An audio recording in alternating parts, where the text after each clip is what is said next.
5 million catfish. Not in a river, not in a lake, but in the burning sands of the Sahel. When the announcement at first came, the world laughed. Fish in the desert, one Western analyst joked. Next, they'll plant coral reefs in the dunes. But in Burkina Faso, the laughter faded quickly. Because what began as a rumor soon became reality, a network of solar-fed ponds glimmering beneath the sun, their surfaces rippling with movement that shouldn't exist here. Locals call them the breathing wells. Scientists call them anomalies. But to those who understand the land, they are something else entirely, a new conversation between water and sand. Behind it all stands a philosophy that began to take root in recent years, a belief that Africa's weakness could become its weapon. It wasn't declared by policy or shouted from podiums. It was simply lived by people inspired by a leader who once said, "We will not wait for rain to remember who we are."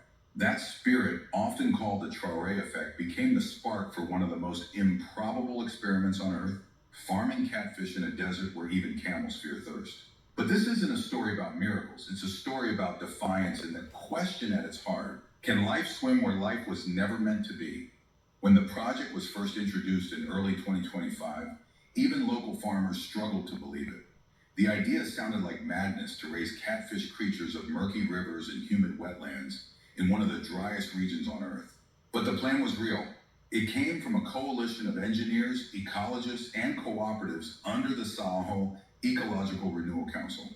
A 5-year experiment designed to test one question: can aquaculture survive without rivers? At its core were 200 biosand ponds, shallow basins carved into desert rock, lined with clay and palm fiber, fed by underground brine filtered through layers of solar desalination units. Every pond looked like an oasis out of myth's small, glimmering, impossibly blue. Each site was managed by a local cooperative villagers' women's groups and returning migrants who once fled drought. They built windbreaks from date palm leaves, shaded tanks with woven mats, and monitored water levels with handheld sensors. The first harvest wasn't expected until late 2026, but even in the early months, strange things began to happen. Seeds from nearby shrubs started germinating along the pond edges. Dragonflies appeared, insects unseen here in years. At night, frogs sang. A farmer named Abdoulaye summed it up simply: we wanted fish, the desert gave us life. For the first time in decades, people spoke of hope not as charity, but as something they were building with their own hands. Why catfish? Because they were the survivors of water.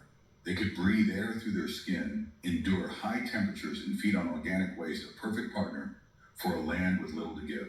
And their waste in turn fertilized the surrounding soil, turning sand into thin streaks of green. Reveal number one came from the ministry's first environmental audit. A single pond produced 1 kilogram of fish using 88% less water than maize grown in the same conditions. That number changed everything. Suddenly, the laughter turned into curiosity. International observers flew in. Environmental agencies requested data. Burkina Faso, a nation long framed by drought and aid, was now teaching the world a lesson in adaptation. A local engineer, Fatoumata Basso, described it perfectly. The ponds are not just water, they are mirrors. They show us what belief looks like when it becomes math. But not everyone shared the optimism. Foreign journalists mocked the project, calling it symbolic fishery. One European outlet ran the headline, "Burkina Faso's Desert Aquarium." To the people on the ground, though, it didn't matter. They weren't chasing headlines, they were chasing survival. And in the process, something subtle began to shift the sense that the Sahel's curse might, after all, be reversible. At the National Ecology Forum, a researcher displayed satellite imagery comparing the pilot zones before and after the first 3 months. The colors told their own story: less dust, cooler surface temperatures, more chlorophyll. Even the air above the ponds registered 0.8 degrees Celsius lower than surrounding dunes. It wasn't a miracle, it was feedback. By mid-2025, 43 villages had signed up to build their own test ponds. In each one, they placed a small wooden sign that read, "Life belongs here again." For the villagers, it wasn't about fish.